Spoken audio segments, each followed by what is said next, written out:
Hey Guru Nation, thank you so much for watching. Make sure you like, subscribe, comment, share. Really means a lot to me. Look, I got asked this question today on LinkedIn. LinkedIn is the place to be if you want jobs in this industry. It says, hey, I've started watching your videos. I want to work at the site level. That's like the biggest thing I've learned so far is if I want to get started in clinical research, I need to find a small site and work my way up. Research assistant, coordinator, and then whatever you want to be. All roads you can go anywhere from that. If more people understood that the small site being an assistant, I don't care if they send you to recruit patients, I don't care if they send you to throw out the trash, you're going to work your way up at that small site. So take whatever job you can get at those small sites. This person's asking a smart question. What kind of skill set do they need? What does that site look for? That site looks for, here's the biggest takeaway, right? Credentials are nice, but quite honestly, the more credentials someone has, the more fearful that site is. Take it from me as a site owner.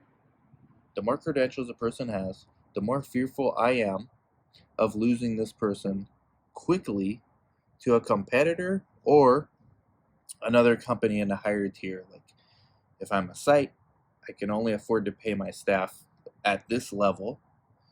CROs can afford to pay them at this level. You can't even see it on the screen. That's how high it goes.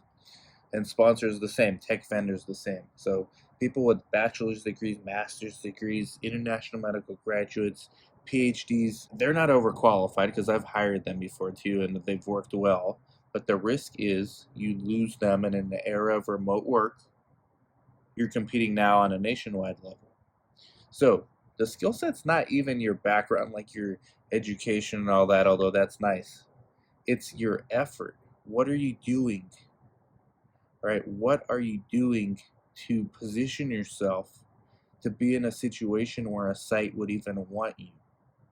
So the fact that you're going out to sites and you're telling them, hey, I've learned from this guy on YouTube that sites need help getting studies, sites need help getting patients, sites need help with their operations. So maybe whether it's SOPs, whether it's helping you transition to digital, using things like Viva, sites.viva.com for free, whether it's passing out flyers in the community, whether it's helping connect you with other clinicians, physicians in your area, whatever the case may be, I can do those things. And this is where you, the individual, the job seeker, needs to pick out like one or two of those things that you do really well and use that to position yourself to go to sites in your area. The fact that you approach a site, let's say you chose business development, so I'm going to go on clinicaltrials.gov and find appropriate studies for you guys. The fact that you already, before you even approach the site, researched from their website what kind of studies they do, and because you've researched what PIs they have on staff and what studies are probably appropriate for those PIs, the fact that you did that and then you went to clinicaltrials.gov or maybe even LinkedIn and mapped out individuals that you can contact on behalf of that site in order to get studies for them, just the simple fact that you did that, right? I mean, I'm really passionate about this. That's why I'm pointing at you. Just the fact that you did that says a lot to the potential employer, myself. So far, no one's even approached me from the 3 coordinators I've hired at Yuma Clinical Trials. None of them have approached me with this strategy. I would be blown out of the water if it happened. Now that I'm putting it on a video, less blown out of the water. But if I didn't know that there's a video out there that's giving people this advice, me as a site owner, I'd be blown away. Like, wow, we can't afford this person, but we're gonna make room for a person like this because people like this don't come around that often, right? You can't teach initiative. You can't teach will. You can't teach determination.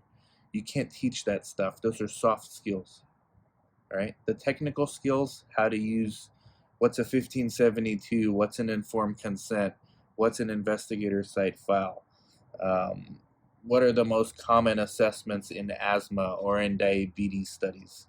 You can teach all that, right? We have a course on that. It's ERC Academy. CRA Academy, CRC Academy. You can teach that stuff.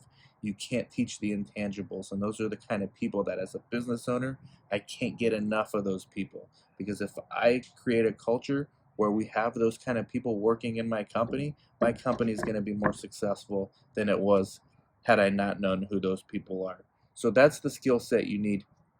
Of course, brush up on your medical knowledge of the studies that they do. So if they do a lot of diabetes or obesity studies, brush up on that. If they do a lot of schizophrenia, Alzheimer's studies, brush up on that. Just learn the assessments, the most common medications, the most common side effects of those medications, and know that niche.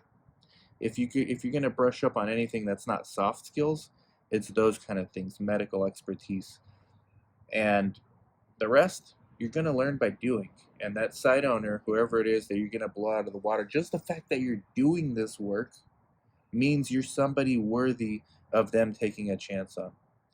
That's it. Like, subscribe, comment, share, Guru Nation. That's the skill set you need to go out there and get it.